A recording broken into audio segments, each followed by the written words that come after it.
It's a couple days later, and I got my Roma tomatoes all cut up and in the dryer. That'll take at least a day for them to dry, and then I'll grind them up. And then I got the other tomatoes in the roaster oven on top of the washing machine, simmering away so I can get some tomato juice and make tomato sauce. I've never done this before. I have no idea how long it's going to take. The cucumbers and cherry tomatoes are sitting in the sink waiting to be made into a salad and some refrigerator pickles. The green beans are ready to go in the microwave. I put some bacon in the microwave in this Pampered Chef pan, which I absolutely love this Pampered Chef pan. Put some bacon in the microwave for about a minute and took it out, and then put the cut up beans, some onion, salt. I'll put some butter in there, and I'll put it in the microwave. I'll probably start it at 6 minutes and then see what I need to do from there. About 20 minutes later, here's what the beans look like. I cooked them for about 12 minutes. Here's what the cucumbers look like. This is the best potato peeler ever. Well, not necessarily just potatoes, obviously. And I used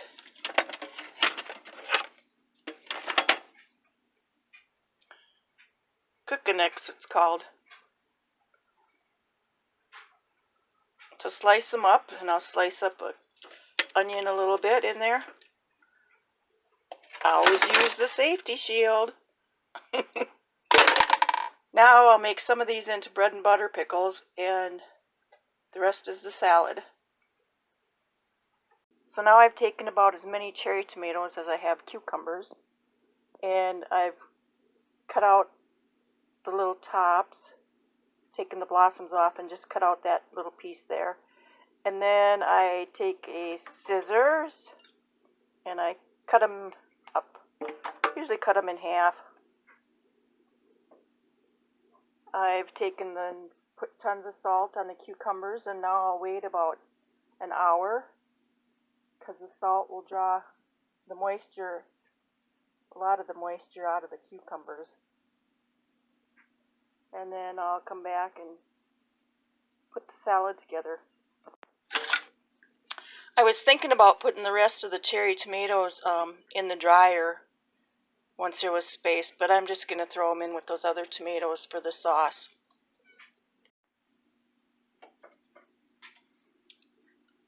This is some of the larger tomatoes that I sliced.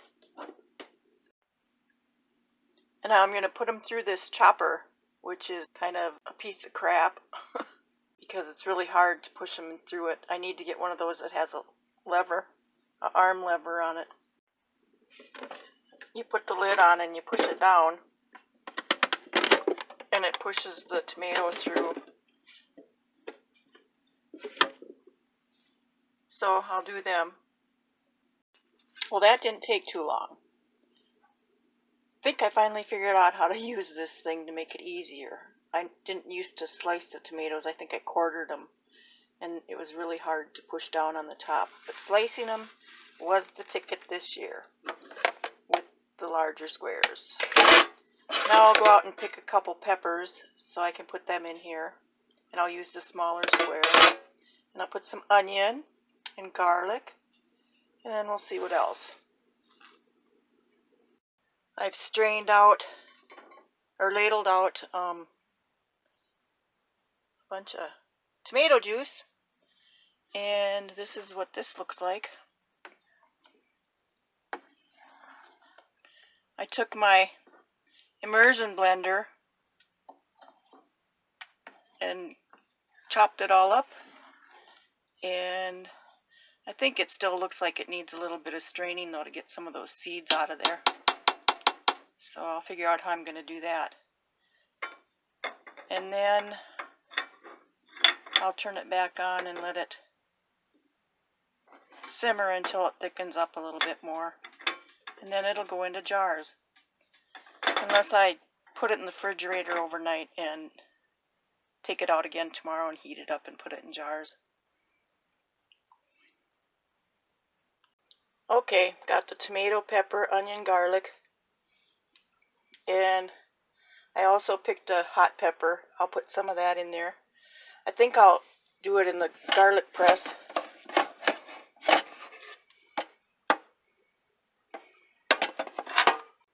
And then what's in this ice tray is lime juice that I squeezed from some limes and put in here and froze it. So I need 2 of them, because each one's a tablespoon. And I need 2 tablespoons. And then I'll put like a half a teaspoon of salt. And that should be it. Just look at that yummy goodness. Easy peasy lime squeezy. Okay, here's the cucumbers after they've been sitting. It's been a couple hours. Look at all the liquid that the salt has drawn out of the cucumbers. So I'll drain them. And I'll rinse them really well to get all that salt off of them. And then I'll add my half cherry tomatoes to them and come back. Here's the cucumbers and the tomatoes combined. And I put some sliced onion in it. And on the left, there's a dollop of Miracle Whip. And on the right, a dollop of sour cream. And I'll add some sugar to that.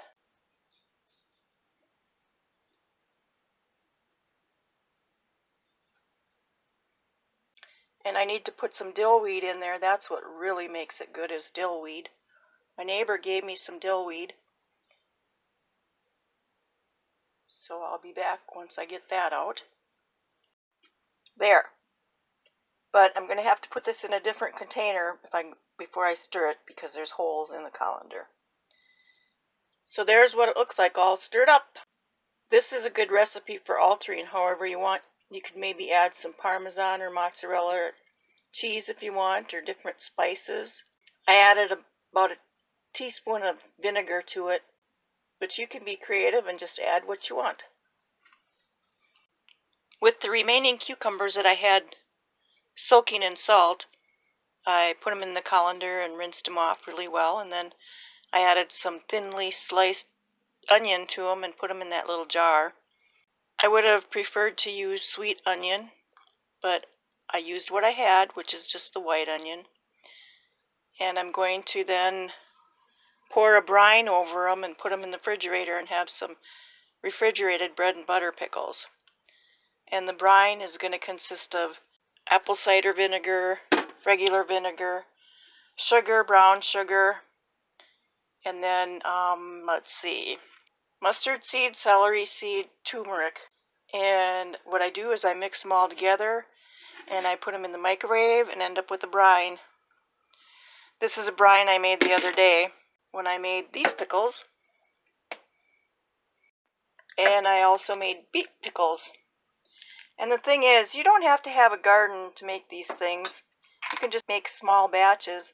I got a really large beet at the farmer's market, and that's what I made the beet pickles with. So I'll be right back. I think I also put a little pickling spice in there the other day when I made that brine. So there, another thing crossed off the list. There's what the dehydrating tomatoes look like. I rotated the trays once. They got a long way to go. It's 5 a.m., so this is going in the refrigerator. And I'll finish it tomorrow or the next day. The tomatoes have been drying for 2 days now, almost 2 days. I moved them on top of the washing machine where they'd be out of the way. The next thing I have to do is peel them off here.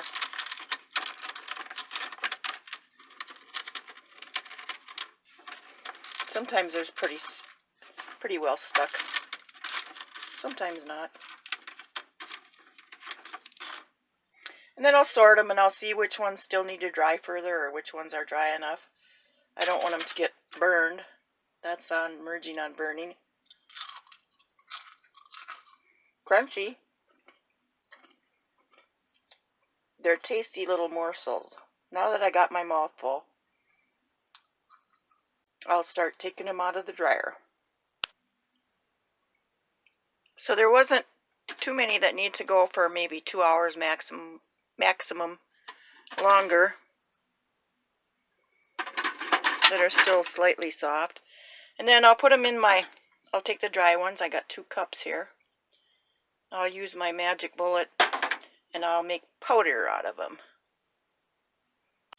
So now I've taken a sifter and I'm sifting out what I chopped up in my magic bullet.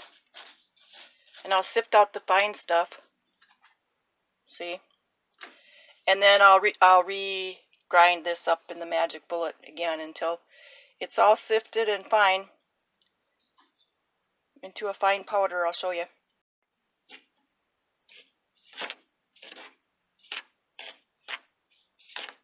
Like that.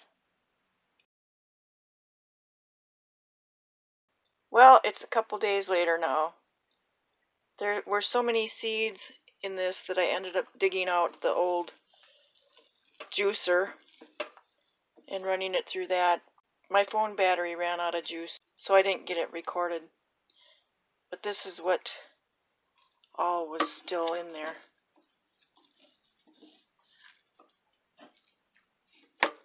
So the sauce is cooking again. I'm just going to let it boil down a little bit more. Heat up my water for the jars, and I'll get it all put in the jars. I ended up with 3 pints of tomato juice and 2 pints and 2 half pints, so 3 pints of tomato sauce.